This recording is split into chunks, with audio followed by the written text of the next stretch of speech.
This piece of Lisa is being brought to you by Mutual Security Credit Union. Find out more at mscu.com. So a good friend of mine just came back from Napa and Sonoma Valley and toured the vineyards with some personal friends of his. And he came back and he told me that all the vineyards were setting aside plots of land because they were all going to be growing their own pot.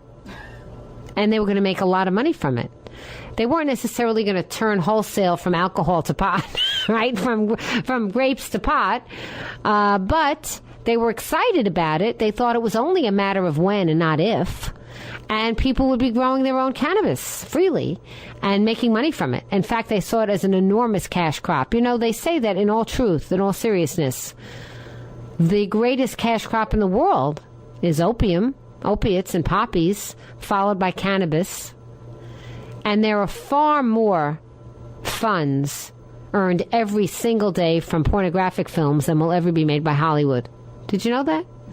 The porn industry is responsible in terms of billions of revenues. It dwarfs the regular old movies that we see.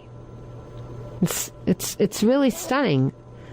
The lengths at which human beings will go to spend to satisfy their urges for a hedonistic lifestyle, right? And it's funny because we are also the land of the pilgrims here. And remember the pilgrims and the Puritans, who I can never quite get, straight in terms of one was one and one was the other. They all seem the same to me.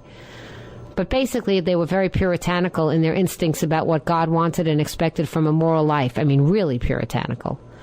And they were the extreme. And they fled England because their beliefs were too strict even for England, which wasn't exactly, a kind of a loosey-goosey place. But they came here to found the United States of America, had a huge impact on it. And yet, 200 years later, what do people want? They want their porn, they want their alcohol, and they want their drugs. They want their drugs so much, in so many ways, that it's probably the number one problem that we really have right now in this country, is all the people addicted to drugs. I mean, I really think so. I mean, it's not the deficit, it's not the budget. The number one problem that we have, and I mean it really affects us as a society, and I'm talking alcohol in that too, is an addiction to substances that impair our functioning, that impair our ability to be our best selves, that really damage our family members, that really cripple the ability of the ones that love us to be their best selves too. And it's a heartbreak when you see lives just thrown away, wasted away by an abuse of substances like that. I am really an unusual person from what I gather from other people. I call myself the original pilgrim, not because I care whether or not you use drugs, because frankly I don't, but because I don't. I mean, I really am a purist when it comes to my body that way. My grandma Ida, may she rest in peace, my great-grandma, used to say this saying, which I bet, Julie, you'll remember. I bet it was common to your family, too. Your body is a temple. Did you grow up learning that? Your body is a temple. You have to treat it like a temple. So that was passed down from my great-grandmother to my grandmother to my mom, and mom to me, and hopefully from me to my daughter. Your body is a temple. And that sort of ran as a mantra with me. And that meant that I just didn't have the right to abuse my body. I just didn't have the right to do it. So I didn't do it. But when I really think about the problems, the micro problems, not the macro problems, the real problems that people struggle with and have in their life, a lot of it can be traced to abuse of substances, alcohol and drugs, the needless kinds of things, the kind of problems that we create for ourselves. Somehow people get illnesses, they seem to triumph and struggle and survive over those kinds of things. It's a very sad thing when you are affected, especially when you're a child. I read so many biographies of people that grow up to tell about their parents who are addled on drugs and alcohol for so much of the time. It's crippling to children. They have no modeling. They don't know who to turn to.